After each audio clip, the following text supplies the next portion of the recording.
Hello, hello, and welcome once again to another edition of Quoth Raven, Lewis Bright Raven.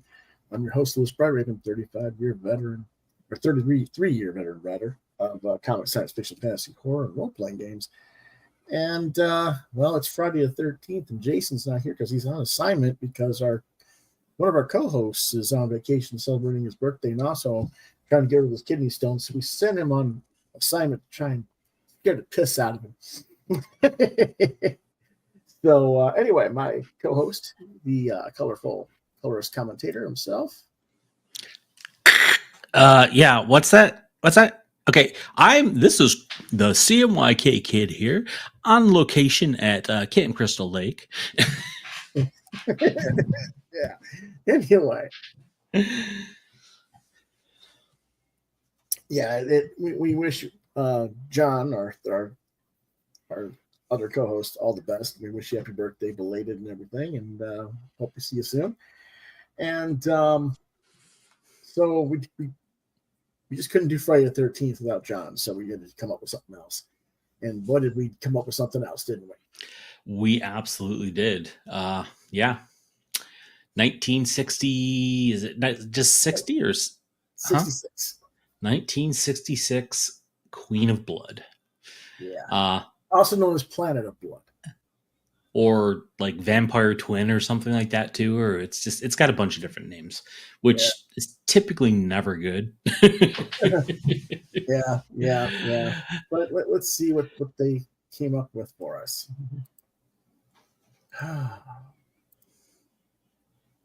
Go ahead and read, my friend. All right. This is Queen of Blood from 1966, directed by Curtis Harrington. Screenplay by Curtis Harrington, based on the story A Dream Come True by Mikhail Karyakov and Otar Koberides.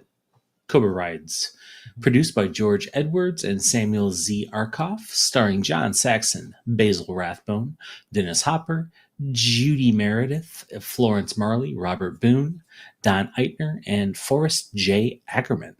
Production company was Cinema West Productions, distributed by American International Pictures. Release date was March 1966, with a running time of 1 hour and 21 minutes. 1 hour and 21 minutes. Budget of $65,000 or $641,572,007. What? Yeah, you said 641 million. No, 641,000. Oh, sorry. Yeah, I moved a zero, a decimal or a comma there. Yeah, $641,572.07. Approximately 2025. Box office was 17 million, unconfirmed. Which means it made money somehow. Somehow, yes, it did. All right, what it's about. The year is 1990, which I found quite humorous. Oh, yeah. Space travel is well established since humans first landed on the moon 20 years earlier. And at the International Institute of Space Technology, communications expert and astronaut Laura James monitors strange signals being received from outer space. Laura's superior, Dr. Faraday, translates the signal, and discovers that it's from an alien race who are sending an ambassador to Earth. Soon after, however, Laura receives a video log showing that the alien starship has crash-landed on Mars. The Institute launches a rescue mission aboard the spaceship Oceano, which includes Laura and astronauts Anders Brockman and Paul Grant. Oceano travels through a sunburst, suffering some damage, before completing the journey to Mars and locating the downed alien craft. Anders and Paul investigate and discover a single dead alien aboard. Faraday deduces that the surviving crew may have been rescued, so an observation satellite will be needed to locate the alien rescue ship. Laura's fiancé, Alan, and fellow astronaut Tony volunteer the travel on the spaceship on the spaceship Meteor to Phobos, one of the 2 moons of Mars, where they launch the observation satellite. Tony finds an alien spaceship on Phobos. He and Alan are able to enter, finding an unconscious but still living female alien. As the rescue ship only holds 2, one of them must stay behind, so they toss a coin, and Tony stays. Tony should have went. Anyway, go on. Alan and the female alien arrive on the Oceano, joining Laura, Paul, and Anders. The alien regains consciousness and smiles at the three men, but not Laura. The alien refuses to eat all food offered and will not let Anders take a blood sample. That night, as Paul is guarding the alien, she attacks and kills him, draining his blood after first hypnotizing him. The surviving astronauts decide to keep her alive by feeding her blood from the ship's plasma supply. When the ship runs out, she kills Anders and feeds on him, leaving Laura and Alan the only humans aboard. The alien then attacks Alan, but Laura interrupts her before she can kill again. Laura scratches her in the struggle, and the alien screams in terror, quickly bleeding to death. Laura and Alan then find alien eggs hidden aboard. Alan hypothesizes that she was royalty, like a queen, assuming human-like inbreeding among royalty, hence her hemophilia, and was being sent to Earth in order to breed. Their spaceship lands safely, but Earth authorities decide to study the eggs rather than destroy them outright, as Alan has urged. Okay, now this was a non-Roger Corman film. That means he bankrolled it, but did not take any credit for it. So this is actually technically and executively produced by Roger Corman. How bad does a movie have to be for Roger Corman to be like, nope, I'm not taking credit for that one? No. Hold on. The reason his name doesn't appear on the final film is because it was made with a non-union crew, and Corman had signed a contract to work only with unions. I see. So it's stuff like this that makes you wonder just how many films did Roger Corman actually have some hand in, because the official count is 216 as director producer, as executive producer, but there's rumors that he had another 130 that he bankrolled privately. I believe it. And this is one of them. Now, this film was shot in 6 days. The entirety of this film, according to the director. He's able to do this because the shoot was non-union, and that meant the crew would work long hours, sometimes until 2 or 3 in the morning. Keep in mind, this means that they were working on the set from 8 a.m. to 2 to 3 a.m. the next day. The unions were limiting that to 12 hours a day total. This is a 16 to 18 hour a day shooting set. That's a big difference. It is, and you can tell that woman just look at her. She's all green. I mean, she definitely put in some hours. Uh-huh. What did you really think about this? She's staring at you, Chris. What did you really think? So, I saw this and I saw the cast, and I'm like, okay, it's got to be like at least similar to like maybe Hammer horror. And I thought, cool, that should be okay. Instead, what I got was like the Queen of Dullsville, man. Like, takes 3/4 of the movie to get anywhere, and when we finally do, all we get is a little bit of cherry jello around her mouth. Go ahead. I thought for sure the solar flare was going to be what did the vampire in, but no, couldn't even have that pleasure. They even left the ending open to sequels, like anybody's going to want to do a sequel to this snooze fest. What? You're going to weaponize your eggs to do what? Bore everyone to death? And why do women from Mars, even vampires, want to mate with human men? I don't get it. We're not that great. Well, because men are supposed to be from Mars. Apparently, yeah. And we got stuck on Earth for some reason. So they keep thinking we're Martians, I think, is what the problem is. They think, I think they're just mistaking it. I don't know. But of course, they're from Venus, so I don't know what their problem is. They should just go back to Venus. Maybe go live in the Exactly, yeah. go live in the cloudy little fog mist that you got over there. Yeah, but anyway, it was bad. But everyone has to start somewhere, I suppose, right? Right. This was Dennis Hopper's second movie role. Now, he had done TV roles for about a decade, but given the rather wooden character he plays and the time in which it was filmed, I don't see where he was given time to actually fashion a role. Do you? No, not at all. It was John Saxon's 4th or 5th Corman-type movie, and his performance seemed to be the most comfortable and sincere overall. And he was pretty decent. I mean, it wasn't. He great. was. It wasn't great, but given what he was asked to perform, he did a decent job. Sadly, however, this was near the very end of Basil Rathbone's career and life. While his Dr. Faraday was reasonably well performed, the script was light for him in many ways, and he was only there for 1 day of shooting out of the 6. So you can basically go, yep, that's a good take. Yep, that's a good take. Yep, that's a good take. Pretty much. Judy Meredith was a reasonably experienced actress who had over a decade of TV roles under her belt at the time of this movie.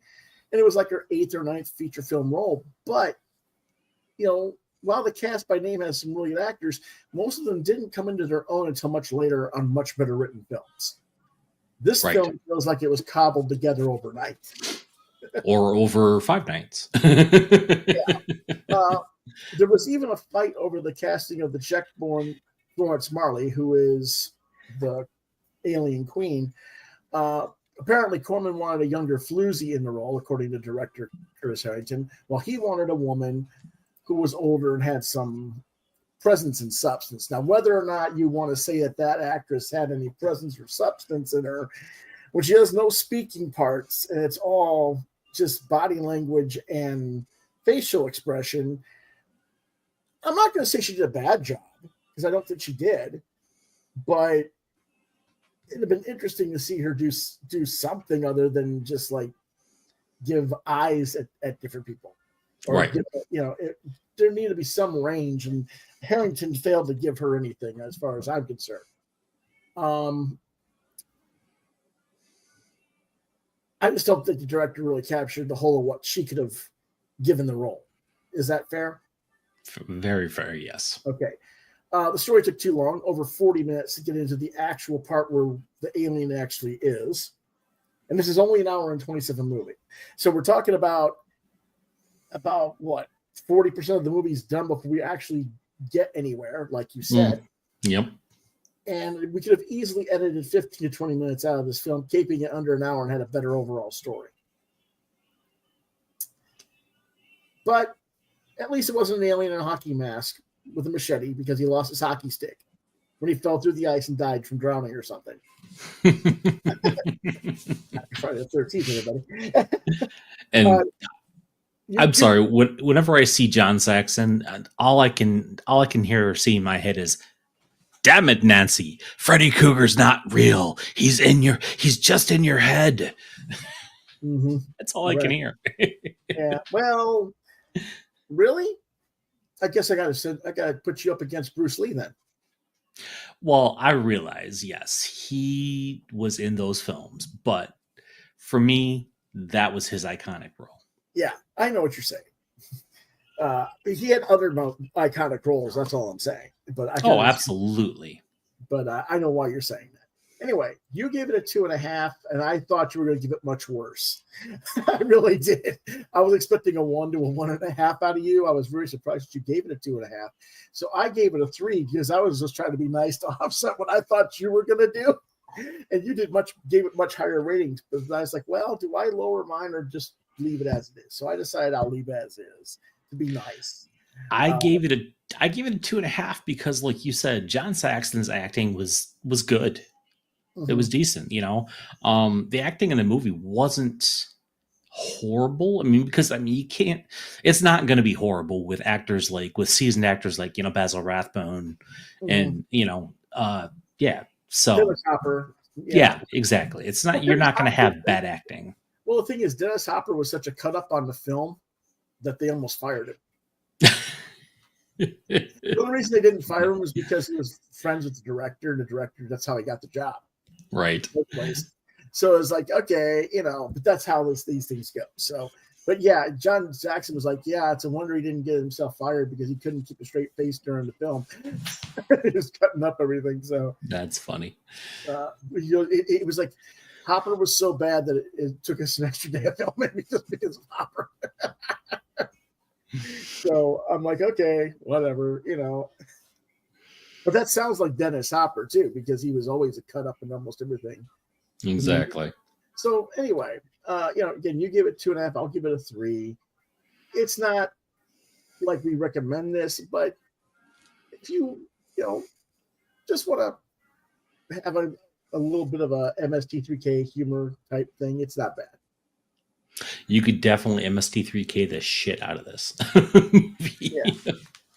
Yeah. So the funniest part, like you say, it's supposed to take place in 1990, and here we are in 2025. But you got to remember when it was taking place. So Right, exactly. So, it's interesting when you watch these films that are like 70 years old. Yeah, because the future, 1990. Yeah. So anyway, it is what it is. And so, next week, since we've been doing these kind of cheesy, classics from the 50s and 60s, we thought we'd go a little more modern for next week. We're going to do a double feature even. We're going to do Cemetery Man and Dylan Dog and do a side-by-side comparison because they're both supposed to be about the Dylan Dog comic strip or comic book series from Europe. Cemetery Man was called Cemetery Man because they couldn't get the rights to Dylan Dog, but it's supposed to be about Dylan Dog.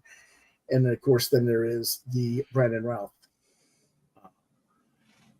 in the actual role. So we'll see how people like that between Rupert Everett as the character that he is in Cemetery Man and Brandon as Dylan.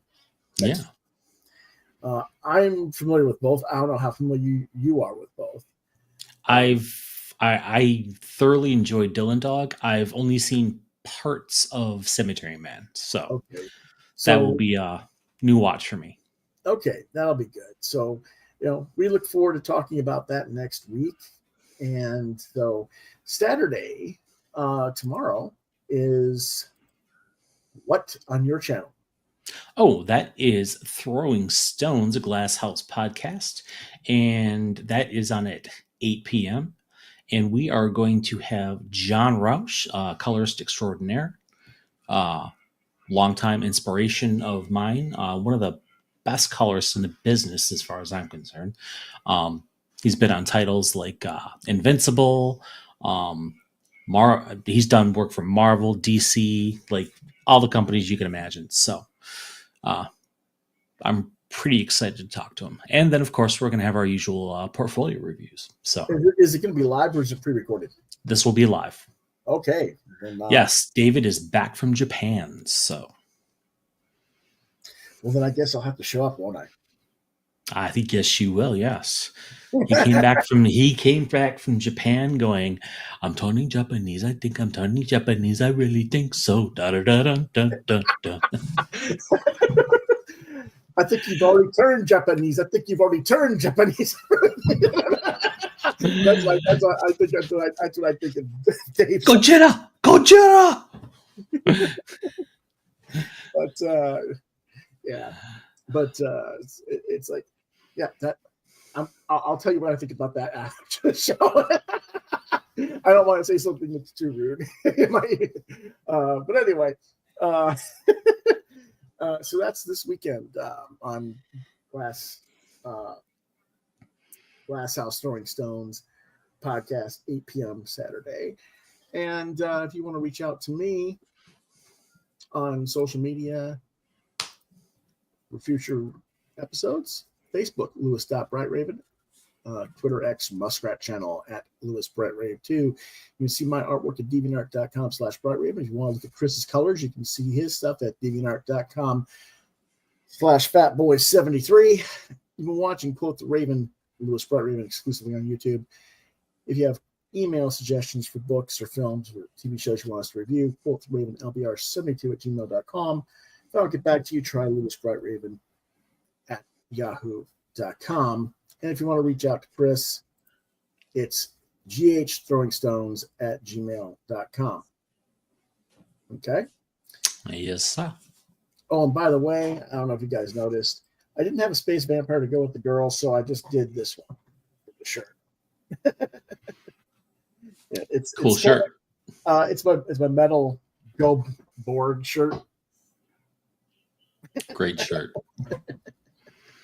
So, there's that. So, okay, guys, we'll see you next week. We appreciate you watching.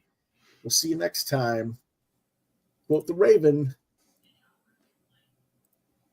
Nevermore. Nevermore.